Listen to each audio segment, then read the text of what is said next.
fairy tale image shattered in an instant, because behind the cheerful waves, mischievous smiles, and playful faces of young Prince Louis, a secret storm was allegedly unfolding inside the palace walls. And when a royal psychologist finally broke the silence, the truth threatened to shake the very foundation of the monarchy itself. For years, the world believed they were watching a carefree royal child. Cameras adored him, crowds laughed at his silly expressions, headlines called him the cheeky prince, the adorable wild card of the royal family. But insiders now whisper that those charming moments may have been carefully staged fragments of a much darker reality hidden deep inside the palace corridors. Behind those enormous gates where silence is often louder than truth, something strange had been unfolding for months. Staff members noticed it first, quietly, subtly, almost like a secret nobody dared say out loud. Nannies came and went faster than usual. Palace aides avoided certain conversations, and servants who once gushed about the youngest royal began exchanging uneasy glances whenever his name was mentioned. The official story was always the same. Prince Louis was simply energetic, playful, full of personality. But according to insiders, that explanation was only the surface. Former caretakers now claim there were nights when the young prince would cry for hours, not like a typical child throwing a tantrum, but as if he were trapped inside thoughts nobody else could understand. Attempts to comfort him often failed. Toys didn't help. Stories didn't help. Even his favorite routines sometimes couldn't calm him. One former nanny allegedly whispered something chilling while recalling those moments. She said the boy didn't seem angry or defiant. Instead, he looked lost, as if he were drifting somewhere far away even while sitting right in front of them. And slowly, palace staff began noticing something else that didn't quite fit the royal script. Prince Louis started missing events. Royal appearances that his older siblings handled with perfect choreography suddenly seemed impossible for him to attend. Whenever he did show up in public, aides hovered unusually close, guiding his movements, whispering instructions, gently redirecting him whenever something unpredictable happened. At first, the public barely noticed. After all, children act differently. Some are shy, some are playful, some simply refuse to follow rules. But experts watching footage from major royal events began spotting strange patterns that couldn't be easily dismissed. During moments of thunderous applause, when most children would laugh or clap along, Louis sometimes appeared completely detached, staring into space as if the noise overwhelmed him. Other times, he reacted in sudden bursts of exaggerated laughter that seemed oddly rehearsed, almost as if he had been coached to respond a certain way. Those tiny moments, invisible to most viewers, triggered quiet alarm among behavioral specialists who studied the footage frame by frame. Was the young prince struggling with sensory overload? Was the overwhelming pressure of royal life affecting him in ways no one wanted to admit? Or was something far more serious happening behind closed doors? Then something even stranger happened. Television broadcasts began cutting away from certain moments during his appearances. Photographers stopped publishing candid images that might show him distressed. Royal correspondents quietly confirmed that palace liaisons had begun advising media outlets to avoid speculating about the child's behavior. It wasn't an official ban, but the message was clear: don't dig deeper. That was when the palace allegedly made a decision that would change everything. They brought in a specialist, not just any consultant, but a highly respected child psychologist known among elite circles for dealing with complex emotional cases involving high-profile families. To the public, she was introduced casually as an educational advisor assisting with the children's development, but insiders claim her real assignment was far more serious. Observe Prince Louis, study his behavior, and quietly determine what was truly happening beneath the surface. For weeks, the psychologist reportedly watched him carefully, not just during public appearances, but in private settings where cameras didn't exist. She studied his reactions to noise, crowds, bright lights, and unfamiliar environments. She observed his conversations with family members. She documented moments of silence, anxiety, and emotional withdrawal that outsiders would never see. And what she allegedly discovered left her deeply disturbed. According to sources close to the situation, the issue wasn't that the child was misbehaving or difficult. The real problem was that the system surrounding him, the endless rehearsals, the relentless expectations, the cameras, the crowds, might have been overwhelming him psychologically. Every smile the public adored had been practiced, every wave rehearsed, every public appearance carefully structured to keep things under control. Experts now believe the warning signs were always there. Tiny gestures that most people overlooked, nervous hand movements, sudden sensitivity to loud sounds, moments where he seemed to withdraw entirely from what was happening around him. At events like Wimbledon and the Platinum Jubilee, viewers laughed at his playful faces and exaggerated reactions. Social media called it adorable chaos, but insiders say the reality was far more complicated. During rehearsals for some royal events, Louis allegedly became visibly distressed by flashing lights and cheering crowds. Sometimes he froze completely. Other times he reacted with sudden bursts of energy that handlers struggled to manage. Behind the scenes, palace staff worked in real time to guide him through these appearances. A gentle tap on the shoulder meant wave now. A whispered instruction meant look toward the crowd. To the public, it looked like a charming child being playful. To insiders, it looked like a carefully controlled performance designed to prevent anything from going wrong. Then came the moment that reportedly changed everything. During one private session, the psychologist asked Louis a simple question about how he felt during public events. The answer allegedly stunned her. The young prince quietly asked something heartbreaking. "Why do I have to smile when I'm scared?" That single sentence reportedly haunted the psychologist long after the session ended, because suddenly, the cheerful royal image that millions adored began to look very different. What if those playful expressions weren't just mischief? What if they were a child trying to cope with an environment far too overwhelming for him? As her evaluation continued, the psychologist reportedly urged palace officials to reduce his public appearances and provide specialized emotional support. But insiders claim those recommendations were repeatedly delayed, softened, or quietly ignored. Because within the monarchy, appearance is everything. And admitting vulnerability, especially within the next generation of royal heirs, could send shockwaves through an institution built on stability and perfection. But then, something happened that no one inside the palace expected. The psychologist decided she could no longer stay silent. And when details from her internal report began circulating among international child mental health experts, the quiet concern inside the palace exploded into a potential royal crisis. Because the report didn't just describe a struggling child, it described a system that might have been prioritizing royal image over the emotional well-being of the youngest prince. And if even a fraction of those claims are true,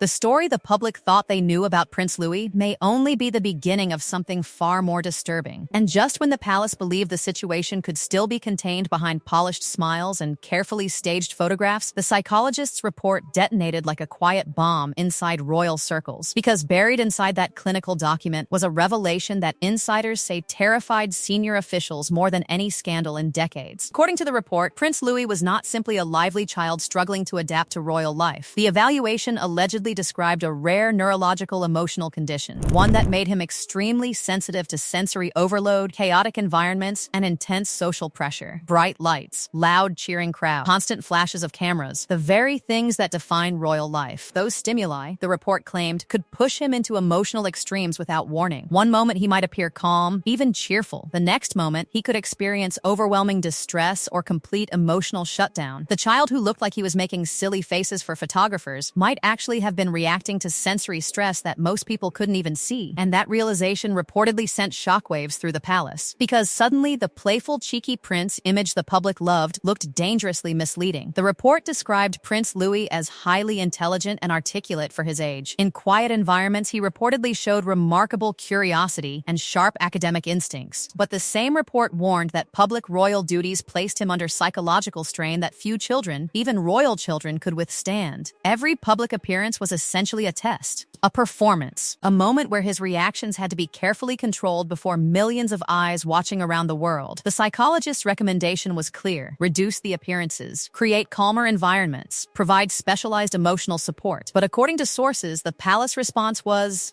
complicated, because acknowledging that kind of vulnerability in a royal heir could trigger a public relations nightmare. The monarchy survives on a carefully constructed image, stability, composure, strength. Generations of tradition built around the idea that the royal family represents unwavering continuity. Admitting that the youngest prince might be struggling emotionally could challenge that narrative in ways palace officials were not prepared to handle. And then came the sentence in the report that reportedly terrified royal advisors the most. On page 14, the psychologist issued a stark warning. If the child's emotional needs continued to be ignored, the long-term consequences could evolve into a profound identity conflict later in life. In simpler terms, the pressures of royal duty could potentially shape his psychological development in unpredictable ways. That wasn't just a medical recommendation, that was an institutional warning. Because if the emotional stability of a future royal figure becomes uncertain, the ripple effects could reach far beyond childhood. It could touch the very structure of royal succession, and that possibility created a level of panic inside the palace that the public never saw. Instead of announcing reforms or addressing the concerns directly, insiders claim a different strategy quietly took shape. Control the narrative. Within hours of the report circulating among specialists, Kensington Palace allegedly initiated a carefully coordinated public relations campaign. Suddenly, Prince Louis began appearing everywhere. Family photographs flooded social media. Pictures showed him laughing in palace gardens, holding his mother's hand during cheerful walks, grinning during supposedly candid family moments. To the public, it looked like nothing was wrong at all. In fact, it looked like the happiest royal child imaginable. But insiders now claim many of those moments were not spontaneous at all. Each photograph was carefully staged, each appearance carefully planned. Press photographers reportedly worked under strict agreements limiting what could be published. The goal wasn't simply to share family moments, it was to reinforce a specific narrative. Prince Louis was perfectly fine, playful, happy, carefree. Meanwhile, behind the scenes, palace staff were working overtime to ensure nothing slipped through the cracks. Royal correspondents later admitted that editors were subtly discouraged from speculating about the child's behavior. Some tabloids allegedly received exclusive royal access to other stories in exchange for avoiding the topic entirely. A quiet blackout. No official statement. No confirmation. Just silence. And slowly, the internet filled with cheerful headlines again. Louis steals the show with funny faces. Cheeky prince makes crowd laugh again. Royal wildcard charms fans once more. The same narrative repeated everywhere until the deeper story almost disappeared. Almost. Because whispers continued circulating among specialists who had reviewed the psychologist's report. They weren't interested in palace politics. They were concerned about something else entirely. A child. A young boy growing up inside one of the most controlled environments on Earth, surrounded by expectations he never chose. Prince Louis is still portrayed as the mischievous, lovable prince whose funny faces make crowds laugh. But insiders insist the deeper story is far from finished. Because if more details from that psychological report ever surface publicly, the world may be forced to confront a truth the palace has worked desperately to keep hidden. And when that moment comes, it won't just reshape how people see one young prince. It could redefine how the public views the monarchy itself.